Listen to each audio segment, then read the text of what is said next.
Assalamualaikum warahmatullahi wabarakatuh. Nah, ini ada Ormas Gerakan Merebut Kedaulatan Rakyat ya, atau GMKR, akhirnya menggeruduk gedung KPK dan menyampaikan sikap ya terhadap KPK. Karena selama ini kita lihat KPK itu memilah dan memilih ya kasus seperti geng Oslo, kadang-kadang memang tidak tersentuh hukum. Nah, akhirnya GMKR ini menggeruduk gedung KPK, meminta kembalikan independensi KPK dan meminta mengusut tuntas dugaan korupsi mantan Presiden Jokowi dan keluarganya, termasuk kasus Blok Medan, kuota haji, denda kebakaran hutan ya, serta proyek strategis nasional atau PSN. Cukup banyak sebenarnya kasus-kasus yang menyeret Jokowi ya. Hampir semua kasus yang ke meja hijau banyak disebut nama Jokowi tetapi tidak pernah tersentuh hukum. Nah, kali ini GMKR akhirnya menggeruduk KPK. Ini meminta supaya menuntaskan skandal korupsi besar seperti Asabri, Jiwasraya, dan ekspor CPO. Memang selama pemerintah Prabowo kita lihat ya, yang paling menonjol adalah kejaksaan. Tetapi KPK justru melempem ya. Sepertinya walaupun GMKR menggeruduk KPK, sepertinya KPK juga tidak bakal punya nyali ya. Apalagi pengangkatan komisioner KPK atau ketua KPK di era Jokowi. Mana mungkin mereka akan menggonggong tuannya ya. Ini tidak masuk akal.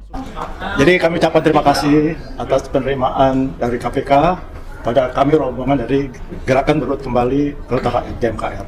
GMKR adalah suatu gerakan moral, gerakan perjuangan rakyat, di mana merupakan wadah dari berbagai kelompok civil society, beberapa kelompok pergerakan rakyat bergabung di GMKR ini.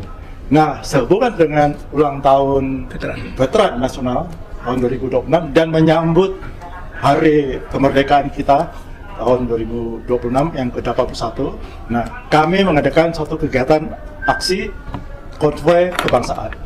Tadinya aksi konvoi kebangsaan itu kami melalui berbagai tempat institusi yang kami perlu koreksi. Jadi yang pertama ke Mabes Polri, kemudian ke Dasmen. Kenapa di Dasmen? Karena itu juga sumber kekacauan dari negeri ini, yaitu telah mengeluarkan surat keterangan penyetaraan Gibran. Yang sebenarnya surat penyetaraan itu tidak sah karena tidak sesuai dengan aturan perundangan yang berlaku. Harusnya surat keputusan, dan juga itu mungkin tidak melihat ijazahnya sehingga kok bisa disetarakan dengan ijazah SMA. Ya, dan kebetulan beberapa teman-teman sudah melakukan kunjungan ke Singapura maupun ke Sydney. Ternyata ke Sydney itu pun cuma khusus bahasa. Ternyata itu pun katanya yang satu kelas sama dia tidak pernah masuk. Ini kenapa kami ke Didasmen ya Mas. Kemudian dari Didasmen kami rencananya mau ke MK masalah putusan 90 yang kita ketahui cacat hukum, cacat konstitusi. Karena paman Gibran, paman Usman, ya itulah yang telah memanipulasi keputusan MK nomor 90 sehingga Gibran bisa maju. Nah, selanjutnya kami rencana mau ke Gibran, kantor Wapres. Ya kami ingin mereka sampaikan ke Mas Gibran supaya lebih mundur aja lah daripada dimajukan. Karena Anda itu tidak sah menjadi wakil presiden dan tidak mumpuni menjadi pejabat negara, apalagi setinggi sebagai orang kedua di negara ini. Kemudian yang terakhir ke KPK.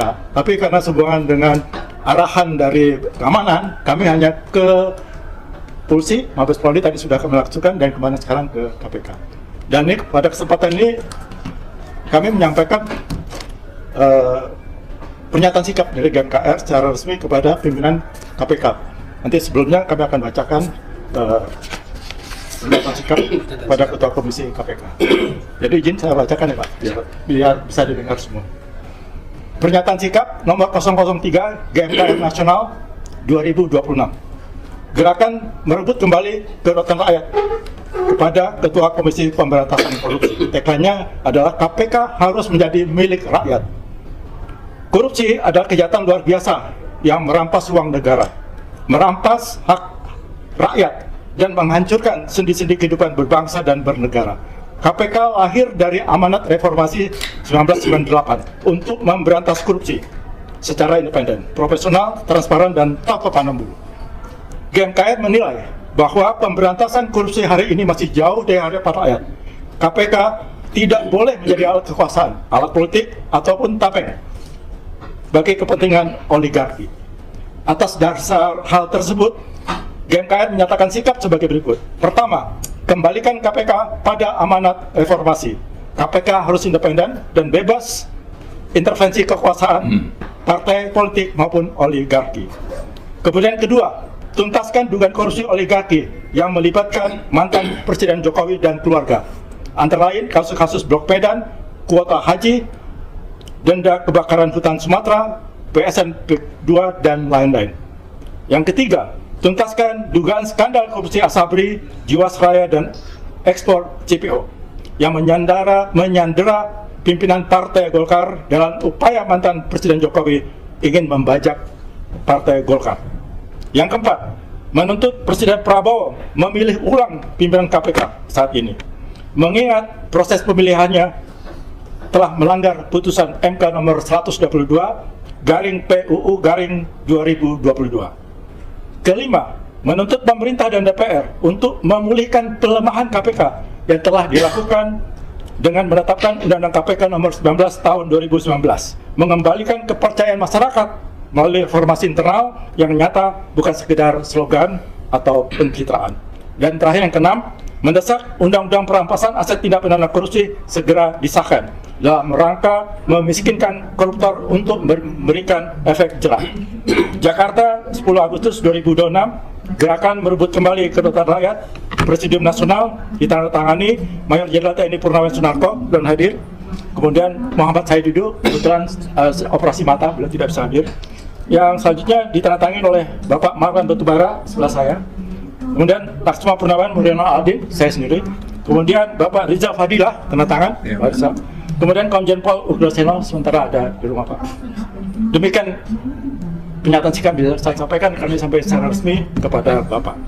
Dan mudah nanti Bapak bisa mendengar aspirasi dari teman-teman secara lisan. Baik. Ya, mohon, mungkin ada ini ya, ada. Tadi tanda terima ya. Tanda terima. Oh, ya. Baik. Baik, sebelum itu mungkin bisa dari teman-teman, biar nanti Bapak yang menyimpulkan ya. Pak Marwan. Terima kasih. Assalamualaikum warahmatullahi Assalamualaikum. Waalaikumsalam. Memang surat pernyataan sikap ini kami sampaikan kepada KPK, tapi sebetulnya ini juga relevan atau malah lebih relevan misalnya kepada Presiden Prabowo maupun kepada DPR RI. Tapi sekaligus juga kami berharap ini menjadi informasi bagi publik untuk memahami apa sebetulnya yang terjadi. Ya. Misalnya kita menyebutkan tentang pemilihan pimpinan KPK yang ada sekarang. Sebetulnya menurut putusan MK nomor 122 tahun 2022 itu bahwa pimpinan KPK 2004-2009 dipilih oleh Presiden atau panselnya dipilih oleh Presiden 2024-2029. Itu putusan MK. Tapi masalahnya ini tadi kita bicara soal Jokowi. Jadi biang kerok yang bicara tentang penyelenggaraan negara, kasus-kasus korupsi, termasuk lembaga untuk memberantas korupsi, itu memang bagaimana dikendalikan untuk mengamankan Jokowi dan mengamankan oligarki. Nah, di sini sebetulnya kita berharap dengan surat ini, terutama Presiden itu bisa segera membentuk pansel yang baru untuk memilih pimpinan yang baru. Kemudian juga memproses berbagai kasus yang melibatkan ini, dan saya kira juga relevan untuk KPK melakukan perbaikan internal ke dalam. Nah, yang terakhir, kita juga akan siarkan ini kepada publik supaya paham, dan saya kira kita memahami juga posisi dari KPK pimpinan yang ada sekarang ini. Toh ini mereka sudah dipilih, tapi kalau memang mau patuh terhadap konstitusi dan Mahkamah Konstitusi, itu sangat layak kalau mereka sendiri itu mau mengundurkan diri. Ya, lalu juga ada kasus-kasus tadi sudah kita sebutkan berkali-kali. Saya juga ikut dengan teman-teman dari gerakan masyarakat sipil melaporkan tentang Blok Medan, mungkin sudah berapa kali itu termasuk ke sini.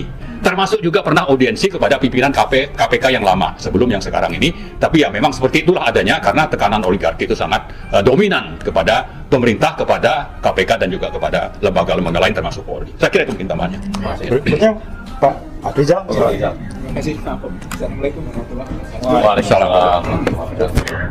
Waktu ada laporan OCCRP, Organized Crime and Corruption Reporting Project itu, saya dan teman-teman datang juga ke KPK, gitu ya. Waktu itu harapannya supaya KPK merespon, itu sinyal dunia. Ya.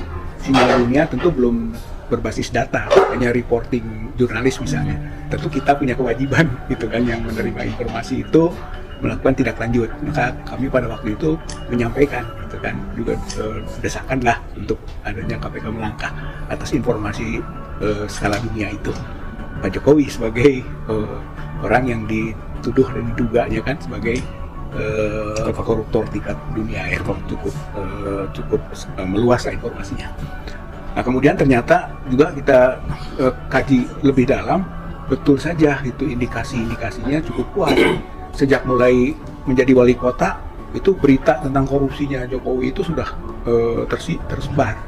Baik itu soal pendidikan, dana pendidikan di Surakarta, BPMKS waktu itu, terus juga penjualan aset tanpa persetujuan DPRD, tanpa lelang, berapa nilainya, itu tentang Hotel Maliawan di Tawangmangu, itu juga sangat kuat indikasi korupsinya di tingkat saat dia menjadi wali kota, belum yang lain-lain.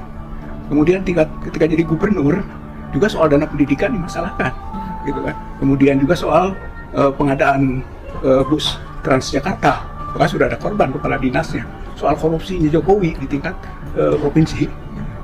Nah, ketika jadi presiden lebih gawat lagi, lebih ganas lagi. Di situ juga terkuak banyak hal. Hampir semua menteri-menteri yang diproses, gitu kan, baik oleh KPK maupun kejaksaan, selalu mengaitkan dengan setoran-setoran ke Jokowi. Berarti nama Jokowi ini selalu terkait, gitu kan. Belum COVID-19 yang tidak bisa dipertanggungjawab sebagai perdata pidana tata negara, gitu kan, yang kemudian dikoreksi oleh putusan MK, itu bahwa itu nggak benar. Tapi itu sudah berjalan, gitu. Bahkan kita juga menduga bahwa yang sekarang ketemu juga, gitu kan, dana itu ada hubungan dengan dana COVID-19, gitu, di masa Jokowi. Gitu. Jadi berikutnya lebih bisa kita koreksi banyak sekali, gitu, penyimpangan-penyimpangan ketika menjadi presiden. Bahkan kita bisa membaca, Pak, gitu, bahwa kelilingnya tidak terbatasnya dana yang dimiliki itu kan udah menjadi terpublikasi. Padahal seorang presiden berapa, gitu kan, pendapatan normalnya per bulan, tapi dia disebut kekayaannya sudah tidak bisa dihitung lagi, gitu. Saya kira ini sudah menjadi sinyal dan menjadi bagian harus mulai ada kepekaan dari lembaga-lembaga pemeriksa, gitu, untuk KPK, gitu kan, BPK, PPATK itu mulai bergerak. Yang justru kita aneh sebagai rakyat ini, kok tidak tersentuh Jokowi ini, gitu ya, seperti masih seperti lenggang kangkung kemana-mana bebas, gitu. Padahal seharusnya itu sudah masuk kualifikasi peminta keterangan, terperiksa dan seterusnya. Sudah banyak pernyataan publik, ayo tangkap dong, adili dong Jokowi, gitu kan. Bahkan sudah sampai kepada kalau itu korupsinya di saat krisis seperti COVID-19, hukumannya mati itu, gitu. Itu kan sudah deras sekali suara itu.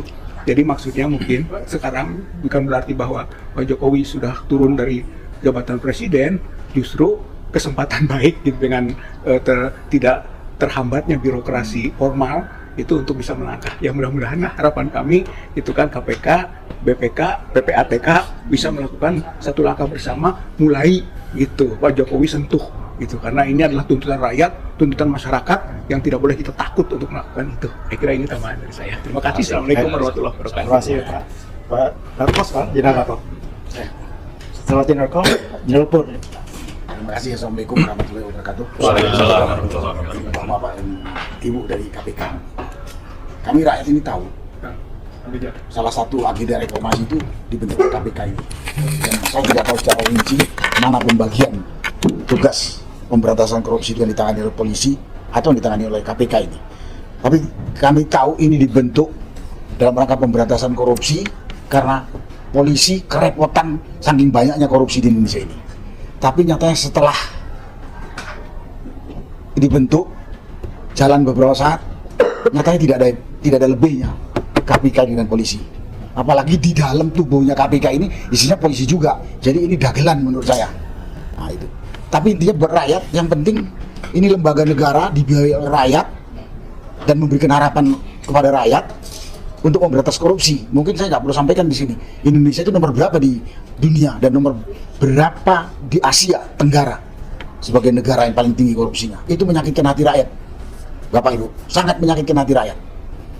Jadi kami berharap dengan wewenang yang dimiliki, apakah itu preventif atau represif, tapi kita berharap kan ini lembaga negara yang independen dalam rangka pemberantasan korupsi, jangan sampai ini mau dikendalikan oleh oligarki, oleh pemerintah, atau oleh para pengkhianat. Saya juga bingung kalau mengklasifikasi mana oligarki, mana enggak. Saya bilang orang rakus menggunakan pejabat yang jadi pengkhianat itu bajingan. Orang rakus itu, pengusaha-pengusaha rakus itu, dan dia hidup membayar para pejabat negara yang jadi pengkhianat. Kan berarti dianukan bahwa itu dibersihkan. Kita tahu korupsi ini kategorinya sebetulnya kejahatan luar biasa ini. Jadi kalau katanya Pak Rijal ini extraordinary crime. Tapi faktanya di Indonesia enggak. Enteng-enteng aja orang dijaketin kuning sini masih senyum-senyum. Tapi kalau di Korea Utara sama di Cina pasti tunduk gitu. Nah, jadi itu pertama. Kenapa kami kemari? Fokusnya tadi saya katakan pemberantasan korupsi. Ini lembaga negara yang dibiayai oleh rakyat. Ya kalau orang nggak mampu, ya nggak mampu, bubarin aja. Kita sakit hati kok dengarnya. Terus dalam pemberantasan korupsi ini, Bapak Ibu, harusnya dari atas turun ke bawah. Jadi bapak-bapak KPK ini nggak usah bangga kalau nangkap camat, nangkap bupati, nangkap anggota DPR. Kalau paling atas ini babat akan turun ke bawah. Yakin, taruhan kita. Taruhannya dunia akhirat. Taruhannya dunia akhirat saya. Penegakan hukum itu harus dari atas. Nah, tadi teman-teman udah mengatakan Jokowi memang ini top apanya? Top koruptor. Nah, tadi badan dunia saya atau NGO dunia yang namanya OCCRP itu mengatakan dia orang nomor 2 atau nomor 3? Nomor 2. Di sini nggak ada yang lain. Di negara lain sudah tidak semua. Atau ada yang sudah melarikan diri dari negerinya. Yang nomor 1. Nah, kita tidak. Karena itu kami cuma menyampaikan undang-undang ini. Kalau saya punya kekuatan saya berontak. Silakan Bapak catat. Karena saya merasa ditipu oleh para penyelenggara negara ini. Saya nggak punya kekuatan kecuali saya ngomong. Kalau saya punya kekuatan seperti mengumpul masa ngamuk saya. Karena udah berapa tahun ini kita dihina gitu. Dan bukan hanya Jokowi, Bapak Ibu. Itu Zulkifli Hasan itu kan bajingan besar dalam rangka melepas lahan hutan. Erlangga Hartarto masalah CPO, belum Luhut ya sama juga. Erick Thohir. Jadi kalau Bapak pun nggak bisa nangkap Jokowi tadi dengan anaknya, ini bajingan. Jadi pada kesempatannya kami nggak puas atau belum bisa menerima kalau cuma nangkap bupati, wali kota, anggota DPR. Itu itu tri. Dan saya berani saya nyatakan di sini, pemberantasan korupsi itu harus dari atas. Kalau dari bawah enggak. Kalau presiden atau pejabat presiden, menteri masih aman di bawah, paling-paling Bapak itu nggak dihukum, saya pasti lebih rendah lagi gitu. Dan ini saya katakan ini bukan saya tanpa referensi. Di luar negeri itu, di negara-negara yang tertib korupsi itu pasti dari atas. Nah, itu saya menambahkan dari apa yang sudah disampaikan teman-teman tadi. Kami berharap ini lembaga negara harus independen dalam rangka pemberantasan korupsi. Nggak bisa dibeli oleh oligarki hitam, tidak bisa dihancam oleh penguasa. Rakyat akan bersama Bapak Ibu. Saya siap sama teman-teman ini. Dan yang berikutnya, yang tadi jangan mau dibeli dan jangan mau diancam. Bapak harus independen. Dunia akhirat kalau tanggung Bapak Ibu sini. Berikutnya akan sia-sia KPK ini bekerja kalau cuma nangkep tri itu aja. Dari atas, dari Jokowi. Kurang apa bukti Jokowi yang ngomong ke Jokowi terima suap, terima gratifikasi triliunan. Tapi nggak tahu saya. Dan hari ini kebetulan saya berada di ruangan KPK, saya ngomong ini. Saya ngomong kepada Presiden. Saya ngomong. Tapi nggak tahu. Tidak juga didengar. Saya kalau udah ngomong gini, saya berharap sama Pak Rijal nih, gimana bikin marah rakyatnya gitu. Kayak di Nepal atau kayak di Rumania dulu, tahun 80 sekian gitu. Karena menderita kita, menderita benar dan terhina. Menderita, terhina gitu. Oleh kelakuan penyelenggara negara. Diberitahu, nggak diterima, malah dilecehkan, padahal dia hidup dari kita pilih gitu. Nah, itulah yang bisa saya sampaikan pada kesempatan ini. Mudah-mudahan KPK bisa mendengar dan tentunya menyampaikan kepada pemerintah, rakyat seperti ini gitu. Rakyat itu nggak buta, nggak tuli. Rakyat itu nggak buta, nggak tuli terhadap kebobrokan negara ini, kebrengsekan para penyelenggara negara ini. Itu yang bisa saya sampaikan. Terima kasih. Wassalamualaikum warahmatullahi wabarakatuh. Ya, terima kasih. Terima kasih, Pak. Sebenarnya tugas KPK tidak jauh dengan tugas saya masih dinas. Jadi tidak sulit sebenarnya. Saya berharap KPK kembali kepada kenapa KPK dibentuk. Kan itu dulu ya. Karena yang ada tidak atau kurang berfungsi. Nah, tadi Pak Narko nyampaikan bahwa jangan ada yang teri. Nah, khusus Jokowi ini setiap menteri yang diperiksa menyangkut store kepada Jokowi. Kan tapi nggak ada di Cuel aja nggak ada sekarang. Terus teman-teman menyampaikan bahwa di rumah di Solo ada bunker dan sebagainya, uangnya ribuan triliun apa dan sebagainya, saya nggak tahu. Tapi nggak ada langkah lanjutan. Nah, kenapa kayak Febri cepat amat gitu ya? Kan sama aja, ada di tembok. Mungkin di rumah Jokowi juga mirip-mirip. Jadi kembali lagi Bapak, rakyat ini setelah merdeka 81 tahun, tambah pintar. Jadi nggak bisa dibodoh-bodoh. Ini kemana-mana Bapak. Ya, kita nggak bisa menghadang orang luar negeri, nggak boleh tahu Indonesia, nggak bisa. Gitu ya. Rakyat tukang sayur pun tahu keadaan negara ini. Siapa yang maling dan sebagainya. Tapi yang menjadi masalah memang rakyat sepertinya merdeka tapi tidak merdeka. Karena rakyat sendiri sekarang ditindas. Negara yang tidak punya uang, kata anggota DPR, segera pajak kepada rakyat ditingkatkan. Saya nggak mudeng, kata orang Jawa. Gimana kok puncaknya ke rakyat? Terakhir Bapak, dulu zaman Jokowi, terakhir PPATK kalau nggak salah, proyek strategis nasional itu 36% tidak jelas dananya kemana. Tapi tiba dari semua unsur hukum nggak ada yang nyenggol. Nah, coba kalau Bapak ada jadi kami di lapangan atau jadi rakyat, kan pasti Bapak teriak. Pada satu sisi, rakyat sedikit aja, wah langsung tahanan. Saya rasa itu saja dari kami. Terima kasih Bapak bisa terima, dan mohon ini jadikan cambuk saja Bapak ya. Saya percaya mungkin KPK sendiri menunggu sesuatu ya, petunjukan begitu ya, saya mengerti Pak. Tapi Bapak juga harus berani mengatakan bahaya Bapak kalau didiamkan terus, rakyat akan berontak. Terima kasih.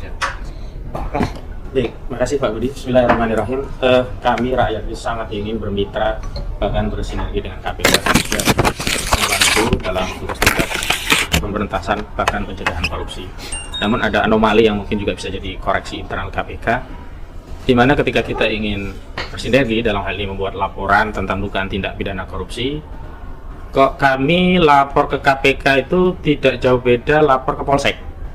Apa di pingpong, disuruh melengkapi bukti, bolak-balik, padahal yang punya kewenangan, tugas bahkan tanggung jawab untuk mengumpulkan barang bukti adalah penyidik, karena dia diberi wewenang bahkan anggaran, termasuk dia bisa mengendalikan manajemen untuk bisa mendapatkan bukti gitu. Contoh yang paling mutakhir adalah dari masyarakat, dari kami, misalkan dari Prof. Antoni Budiawan sudah menyerahkan dugaan laporan terkait korupsi kereta cepat.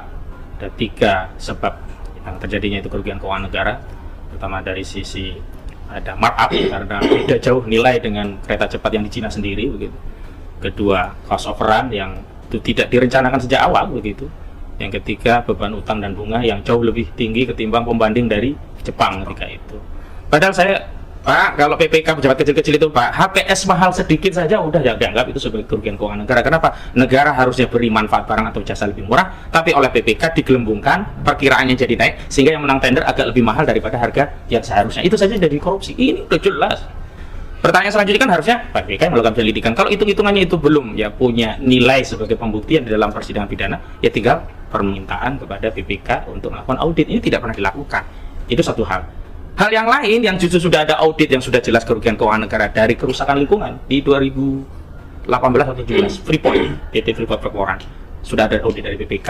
Saya bahkan yang membuat laporan KPK, saya lupa, saya nggak mau follow up karena jadi kayak ke Kapolsek juga jadinya. Di situ sudah jelas bahwa ada kerugian, memang kerugian bukan uang yang dicuri langsung oleh negara, tapi kerusakan lingkungan yang semestinya dikompensasikan dengan uang yang nilainya itu juga kerugian negara, karena yang mewakili rakyat terhadap lingkungan, ya pemasukan dari tambang yang harusnya kepada negara itu kan negara, dan itu dihitung sebagai kerugian keuangan. Itu pun juga tidak dilakukan tindakan lebih lanjut. Artinya begini, satu sisi yang belum ada audit, kita minta segera dimintakan audit, tidak ditindaklanjuti karena suruh melengkapi bukti lagi. Sisi yang lain sudah ada audit juga tidak dilakukan, karena itu kan tinggal mengaitkan pasal 2, pasal 3 tentang siapa sih sebenarnya yang melakukan perbuatan melawan hukum dan siapa yang melakukan penyalahgunaan wewenang. Dan kami hari ini sebenarnya miris. Selain KPK sudah dipreteli kewenangannya, alhamdulillah sih masih jalan terus. Tetap kita apresiasi Pak, masih bisa nangkap. Saya pikir dulu ketika KPK undang-undangnya diperlemah, itu KPK bermati, ternyata masih. Kami apresiasi itu. Tapi ketika kemarin di kasus korupsi MBK yang nangani Kejagung, rezim yang digunakan bukan undang-undang tipikor tapi KUHP yang baru, pasal 2 pasal 3 yang ada batas minimum 4 tahun direndahkan menjadi 2 tahun. Jaksa akhirnya milih rejim KUHP untuk menangani tipikor di kasus MBG. Lalu di mana orang itu akan merasa jerah dengan korupsi? Kenapa? Karena rejim kita di DPR Wakil Rakyat kita membuat korupsi itu jauh lebih humanis. Yang sebelumnya batasan minimum 4 tahun penjara sekarang diturunkan menjadi 2 tahun. Apalagi jangan-jangan nanti tidak ada batasan minimum sehingga korupsi bisa divonis 4 bulan misalnya. Atau bahkan korupsi tidak bisa ditahan sehingga koruptor bisa mengajukan prapit berulang sehingga KPK kerepotan nanti. Tersangka koruptor mengajukan prapit berulang nggak bisa masuk perkara, aduh nggak ada wibawa negara kita. Saya pikir itu menjadi catatan karena begini, kita itu punya niat ingin sinergi membantu, tapi ada batasan yang kalau sudah pada sikap percuma deh bawa KPK, akhirnya masyarakat ada 2 kemungkinan. Pertama akan ya melakukan tindakan anarkis, yakni eigenrechtting tadi. Kedua, delegitimasi baik kepada aparat penegak hukum KPK dan sebagainya, bahkan pada negara. Ya wes lah, ngapain kita bayar pajak kalau korupsi juga nggak ditindak gitu loh. Itu kan bentuk, mohon maaf, saya bisa katakan kalau orang sudah pada taraf kemarahan yang tinggi itu apabila merespon kezaliman itu dengan diam, wes jedek, wes gak bisa ngomong lagi saya. Nah, hari ini, ya, hari ini ketika Pak Narko masih bisa ngamuk di sini tadi, itu artinya kami sayang pada KPK. Kami ingin memperbaiki KPK. Kami tidak ingin negeri ini, yang kalau kami bahasa kami ya di kepolisian tadi, Pak, persoalan bangsa itu setengah persennya ada di institusi kepolisian. Kalau polisi itu beres, maka setengah masalah bangsa juga beres gitu. Kalau KPK setidaknya ada 25% lah menurut kami. Masalah bangsa itu ada di KPK. Ya, masih lumayan karena KPK hanya menangani korupsi. Kalau polisi semua urusan. Dan saat penyidikan, polisi itu bisa jadi penyidik, jaksa, hakim, bahkan pengacara. Mau pasal berapa, mau dihentikan juga, kan dia jadi hakim, dia yang menghentikan. Mau pilihkan pasal yang murah, dia jadi pengacara. Bahkan gimana, mau restoratif justice tidak. Dulu 86 itu secara ilegal, hari ini 86 dan itu dilegalisasi dengan restoratif justice. Jadi kami prihatin Pak Budi.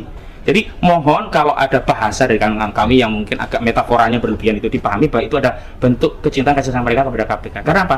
Perlawanan yang sudah pada titik paling tinggi itu kalau orang mendiamkan. Pak Budi, kalau di rumah ada istri mendiam, Pak, hati-hati itu. Berarti perlawanan dalam diam. Terima kasih. Assalamualaikum warahmatullahi wabarakatuh. Terima kasih.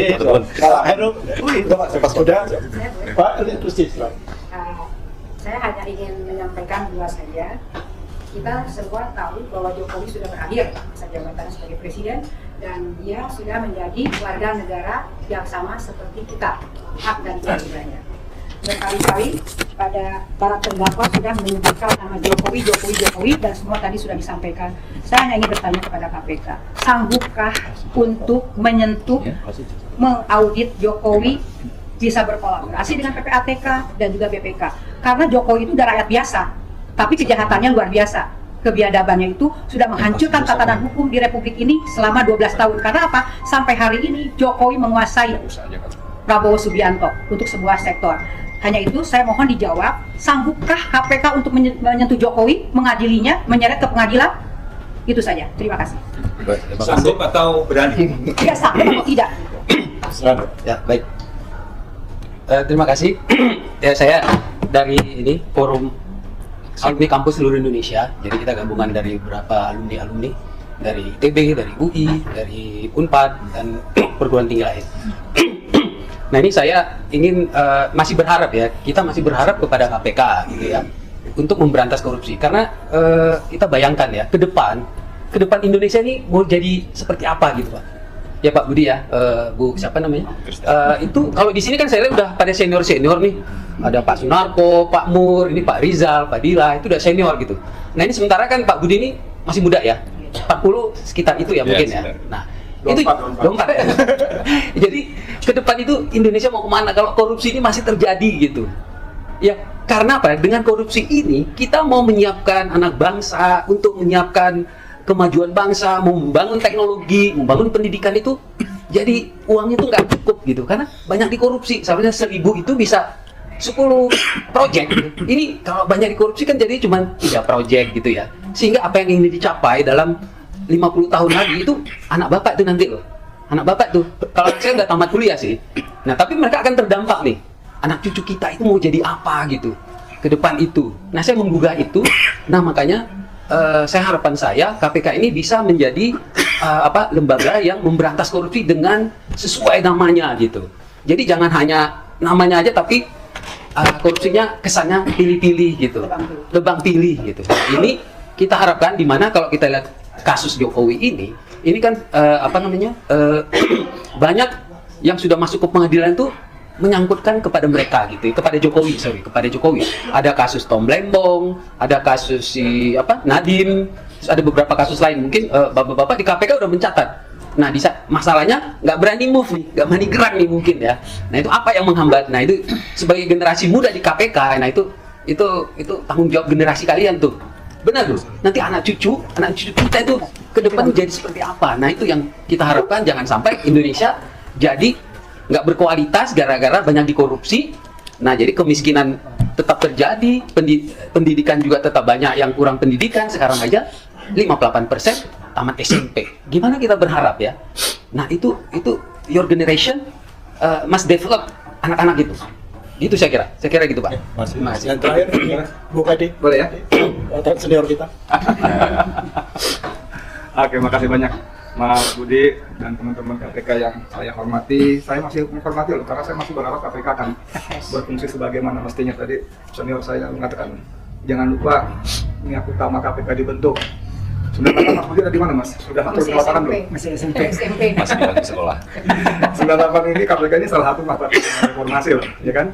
Dan kalau kita membentuk KPK itu karena sorry banget kalau nggak sopan, nggak percaya sama kejaksaan, sama kepolisian, ya kan? Itu makanya kita semua tadi percaya KPK itu adalah semacam super body lah, yang kemudian di tangan Jokowi diacak-acak, ditaruhlah Firly, lalu RUU undang-undangnya direvisi, mau OTT mau nyadap mesti lapor Dewas bocor-bocorin. Yang terbaru kan di Pemalang sama itu Purworejo ya. Aduh, ada orang KPK bocorin. Ribut loh, Mas Marco. Ada data rencana OTT dalam penyelidikan bupati dibocorin nama staf KPK, dikasih ke bapaknya. Bapaknya itu pengusaha juga ketua ormas. Lalu dijadikan buat memeras ini Bupati Pemalang. Nah, Ya itu karena seperti yang dikatakan Mas itu KPK orang KPK. Hukumnya murah, ringan banget. Enggak, Ini kejahatan luar biasa, hukuman mati. Enggak, ini Dari eksekutor yang saya cerita bagaimana data itu bisa dibocorkan untuk kepentingan memeras orang gitu loh. Nah, Mas Budi dan teman-teman, saya juga sebetulnya nggak ingin mengulang-ulang, cuma saya betul-betul ingin mendapat jawaban kenapa KPK begitu berhadapan dengan Jokowi dan keluarga itu jadi mandul gitu ya. Teman saya Budi Batu kan kurang apa? Januari 2022 loh. Dia udah bawa data lengkap, diulang lagi.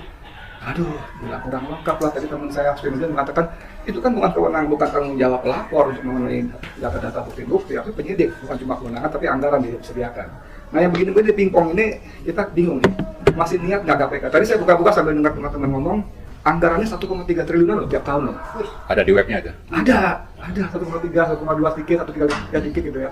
Dan serapannya tinggi-tinggi, 96%, 98%, serapannya artinya dipakai gitu loh. Cuman sayang kenapa ketika menyentuh hal seperti ini jadi mandul. Memang salahnya tadi siapa? Kalau nggak salah Bang Marwan mengatakan ini salah utama ketika Jokowi menjelang lengser masih ngurusin pansel. Kalau sekarang ke Jokowi, Prabowo. Nggak waktu itu. Jadi yang berkuasa Bapak itu KPK itu masih terlalu semangat di masyarakat. Masih berkembang ke sana. Nah, Memang Pak Prabowo juga masalah, tapi saya. jadi saya betul-betul berharap pertemuan sore ini bukan formalitas Mas Budi ya, dengan segala keterbatasan Anda sebagai pejabat di sini yang saya nggak tahu eselon berapa, mungkin eselon 2 gitu ya. Tolong betul-betul disampaikan ini, saya nggak usah dilihat lah. Mungkin Mas Nudin boleh lebih muda dilihat juga ya. Tapi di sini ada yang lebih senior kan, ada Mas Narko, segala macam, Mas Nur gitu ya, Bang Marwan ini, tolong diperhatikan lah. Karena tempoh hari Bang Marwan, saya sama Bang Marwan hadir juga kalau salah. Ada Rizal Ramli, ada siapa lagi? Amin Rais. Oh ya, ikut saya ikut. Saya ikut Pak. Dari rumahnya almarhum ke sini. Enggak loh. Betul. Ini alhamdulillah loh. Diterima pun enggak. Ikut. Astagfirullahaladzim. Ada saya sempat Ya senang juga kita diterima ya. Ini alhamdulillah, cuman maksud saya jangan formalitas, jangan cuma nyenengin kita PHP aja.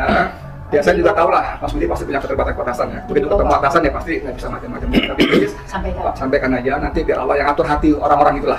Mudah-mudahan kalau Mas Budi sampaikan, Allah atur hatinya, digerak-gerakkan, dan mau berpihak kepada kebenaran. Ya. Kembalikan KPK, jangan sampai kata teman-teman di luar KPK itu singkatannya apa? Katanya Komisi Pemberantasan Korupsi. Pakai katanya. Nah ini katanya kita buang nih, supaya benar-benar lengkap katanya. Saya kira itu aja. Makasih banyak Mas Nur dan sebagainya. Assalamualaikum warahmatullahi wabarakatuh. Satu permintaan terakhir, mohon maaf. Ya. Jadi ini surat resmi kami sampaikan dan akan kami sebar ke publik, ke media. Tadi sudah diminta untuk disampaikan ke pimpinan. Nah, kami atas sudah disampaikan itu, kami minta tambahan. Ada jawaban resmi terbuka dari pimpinan KPK atas surat ini. Apapun itu.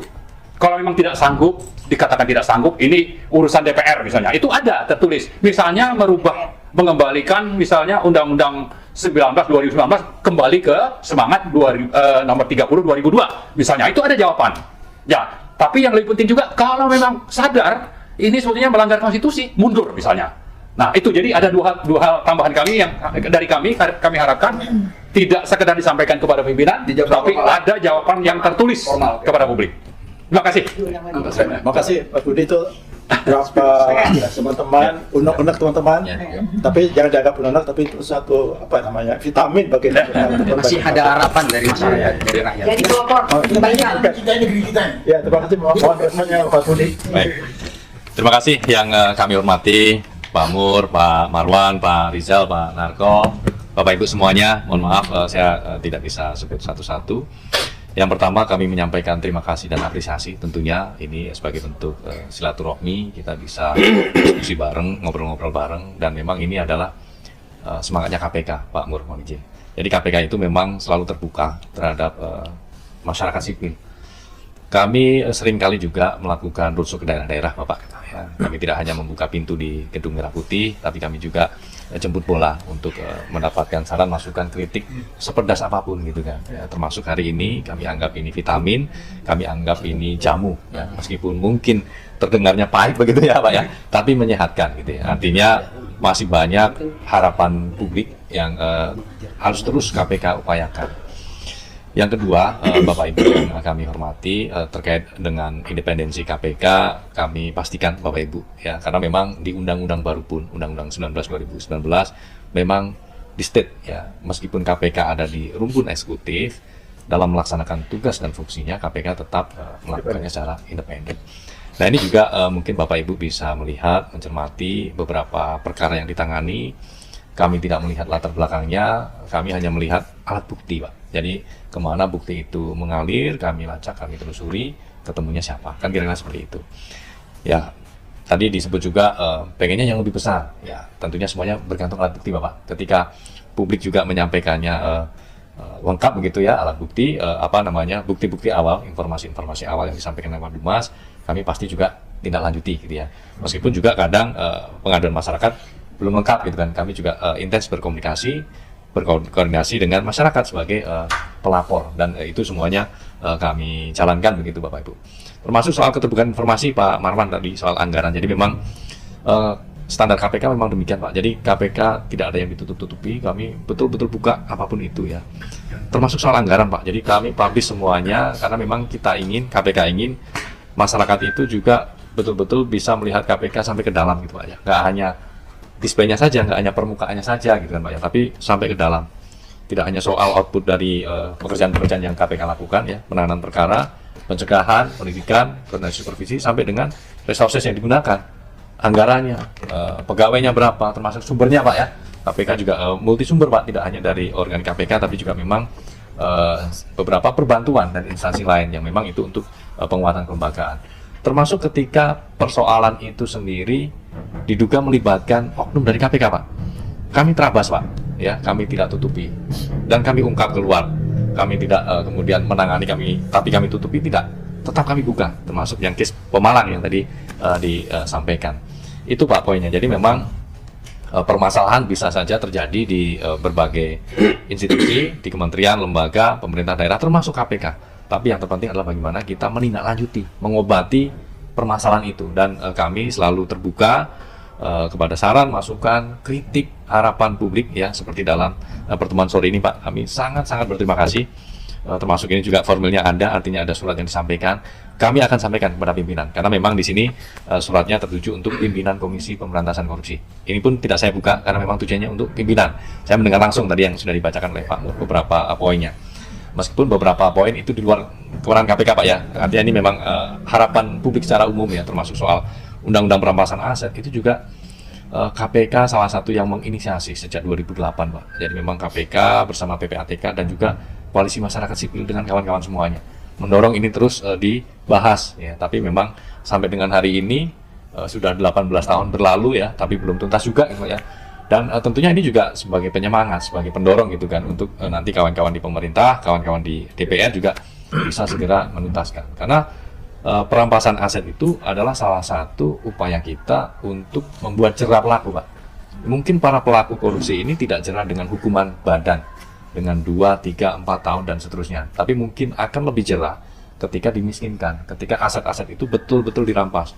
Tidak hanya yang kemudian terkait ya, KPK kemudian masuk juga ke pencucian uang jika memang ada indikasi ke sana. Termasuk ketika nanti di Undang-Undang Perampasan Aset ada prinsip-prinsip illicit enrichment. Ketika harta kekayaan itu tidak bisa dibuktikan atas sumber perolehannya, maka kemudian negara bisa merampas. Nah, artinya itu kan juga positif. Nah, PR-nya kemudian ketika negara merampas, bagaimana kemudian mengelola ya untuk bisa kembali bagi kemaslahatan masyarakat. Ya.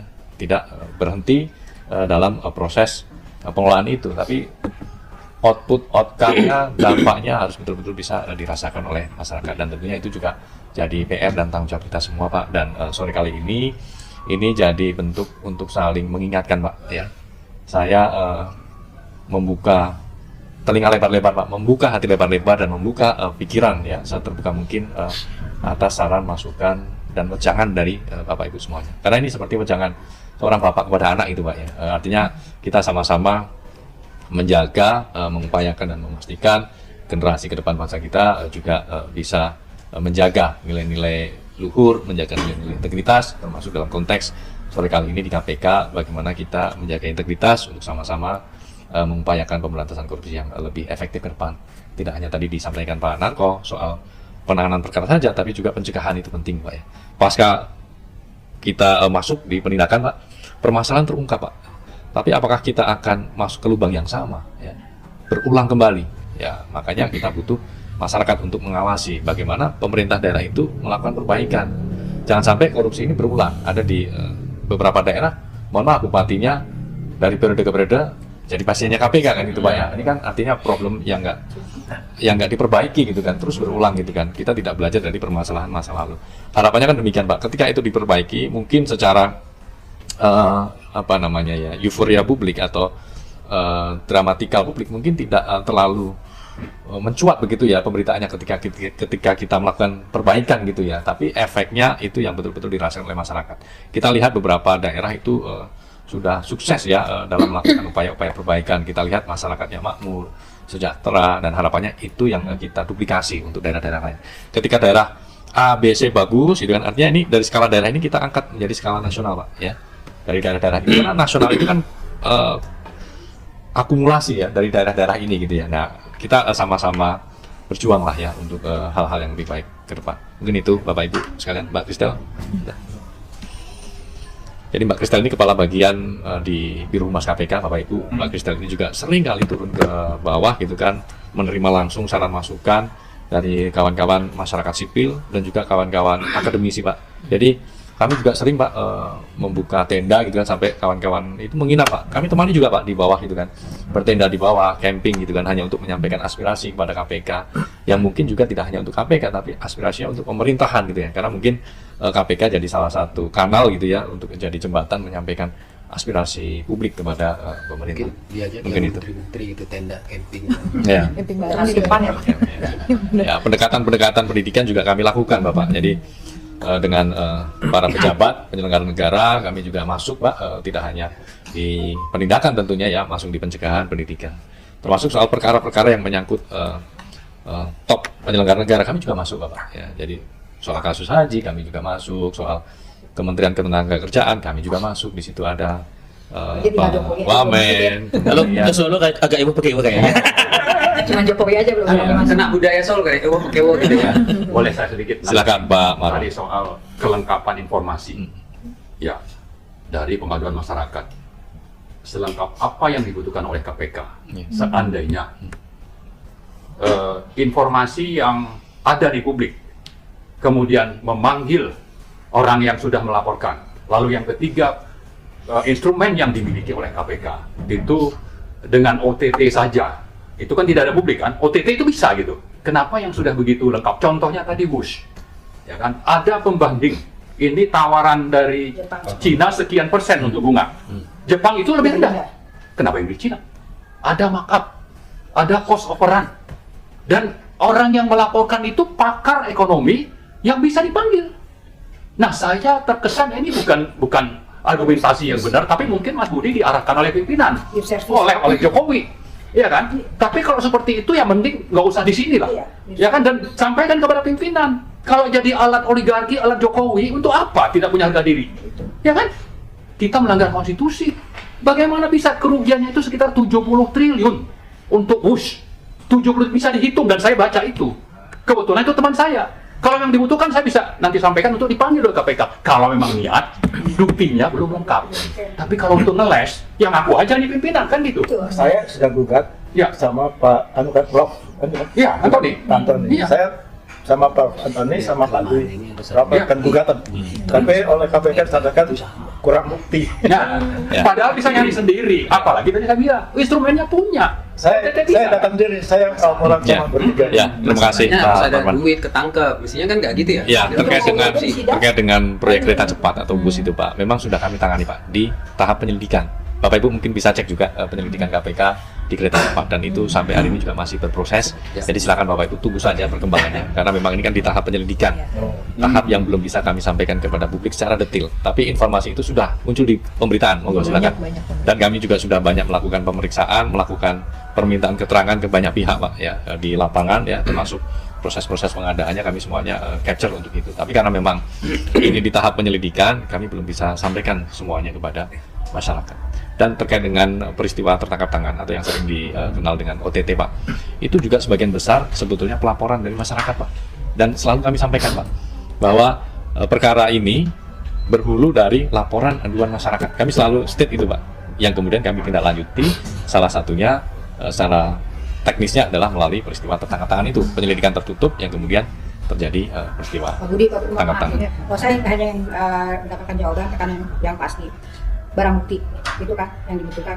Kalau hasil dari persidangan pengadilan pada terdakwa dia menyatakan menyebut nama Jokowi, apa itu tidak cukup bukti? Apa tidak cukup bukti untuk dipanggil yang bersangkutan untuk menyatakan bahwa ketiga terdakwa ini menyebut nama Anda 3 kali?